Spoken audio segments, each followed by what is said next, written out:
Sunshine News Blast.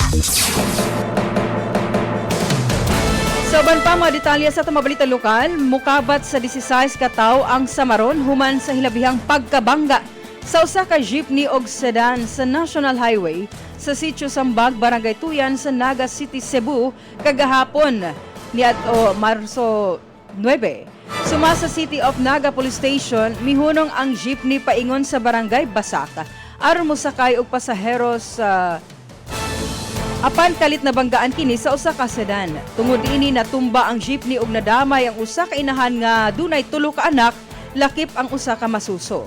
Lakip sa mga samaron ang jeepney driver nga si Rogelio Jr. umambak ug iyang mga pasahero nga si Jomar Cabalquinto, Danilo Bacos, Reynaldo Abakita, Zalde Secretaria, Mary Lariosa Antonino ug usa ka 16 anyos nga babay.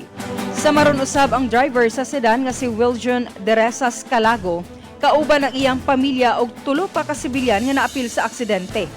Gidala dayon sa tambalanan ang tanang nangaangol alang sa dali nga pag-atiman samtang gimonitor pa sa mga otoridad ang ilang kahimtang.